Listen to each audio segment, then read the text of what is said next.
Taking a stand precipitates a crisis. تو اکثر جب آپ اسٹینڈ لیتے ہیں تو اس سے کرائسس پیدا ہوتا ہے, اور اگر آپ اس کرائسس کو اچھے طریقے سے مینج کر لیتے ہیں تو اس کا مطلب ہے کہ آئندہ آپ کی بات میں اثر زیادہ ہو جائے گا. اگر آپ اس کرائسس کو مینج نہیں کر سکتے اور آپ پچھلے قدموں واپس چلے جاتے ہیں اور دوسرے بندے کو موقع دیتے ہیں کہ وہ منمانی کر لے, تو پھر آپ کا گھر میں جو پہلے اختیار تھا اس سے بھی کم ہو جائے گا. لہٰذا ایسا سٹینڈ لینا جس سے کرائسس پیدا ہوتا ہے یہ تربیت کے بغیر نہیں ہونا چاہیے. اور شاید آپ کو پہلے انہوں نے بتایا ہے کہ کچھ گرین سٹینڈز ہوتے ہیں, کچھ ریڈ سٹینڈز ہوتے ہیں, کچھ یلو سٹینڈز ہوتے ہیں ان بٹوین کے. اور گرین سٹینڈز کا مطلب ہے کہ ماں باپ کہتے ہیں اور جو پیارا ہے ان کا وہ بات مانتا ہے. یہ وہ سٹینڈز ہوتے ہیں جو ماں باپ کہیں اور وہ مان لیتا ہے. دوسرے پھر یلو سٹینڈز ہوتے ہیں جو کہ ماں باپ کہتے ہیں اور دہراتے ہیں اور زور دیتے ہیں تو پھر بچہ مان لیتا ہے. پھر ریڈ سٹینڈز ہوتے ہیں کہ بچہ کسی صورت نہیں مانتا اور آگے سے ری ایکشن دیتا ہے. تو جو ایسے سٹینڈز ہیں جن کو ہم ریڈ سٹینڈز کہتے ہیں, جو ایسے سٹینڈز ہیں ان سٹینڈز کو لینے سے پہلے آپ کو کچھ ٹریننگ لینی ہوتی ہے. جیسے آپ کو پتہ ہے کہ جو فلموں کی شوٹنگ ہوتی ہے یا مشکل قسم کی شوٹنگ ہوتی ہے اس سے پہلے اسکرپٹ کو بہت اچھی طرح سے دیکھا بالا جاتا ہے, جانچا جاتا ہے اور بندوبست کیا جاتا ہے کہ شوٹنگ کے دوران کوئی حادثہ نہ ہو.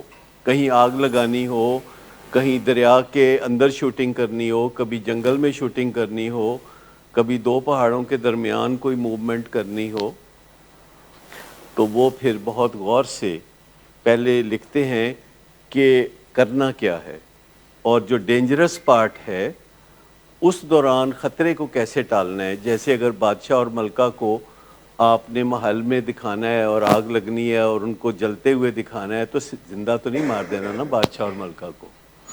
آپ نے پھر ایسا بندوبست رکھنا ہے کہ عین موقع پہ جائے اور بادشاہ اور ملکہ کو بچا لیا جائے.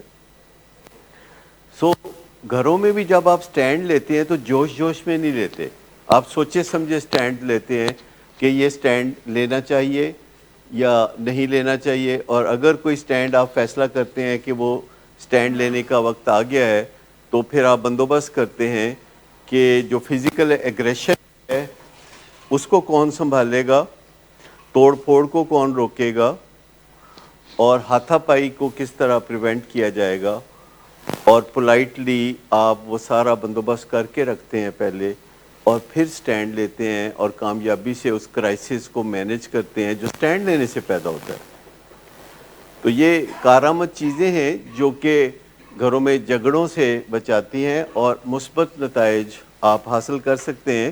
لیکن یہ جو اس طرح بریفلی بتاتے ہیں اس طرح بات سمجھ میں نہیں آتی. جب آپ ٹریننگ میں جاتے ہیں, جب آپ کاؤنسلنگ میں جاتے ہیں تو آپ کو پتہ چلتا ہے کہ ان معاملات کو ایگزیکٹلی کرنا کیسے ہے.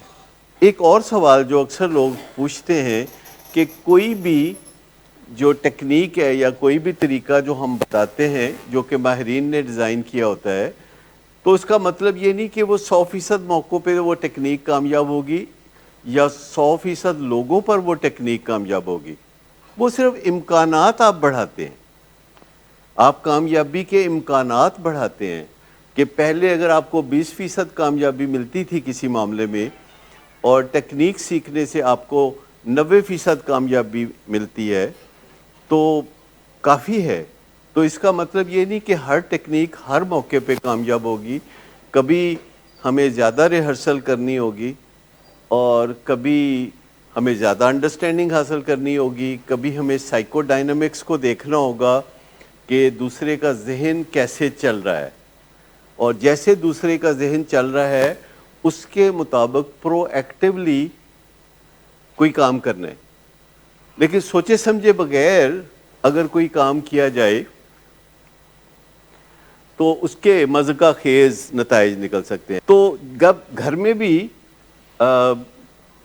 ہم کوئی مذاکرات کر رہے ہوتے ہیں یا کسی سے ڈیل کر رہے ہوتے ہیں, کسی سے انٹریکٹ کر رہے ہوتے ہیں, تو تھوڑے حواس ٹھکانے ہونے چاہیے، سوچ سمجھ کے ساتھ یہ کام کرنا چاہیے. اس میں کوئی مخبوط الحواسی گھر میں جب کسی مریض سے واسطہ ہو تو مخبوط الحواسی مہنگی پڑ سکتی ہے.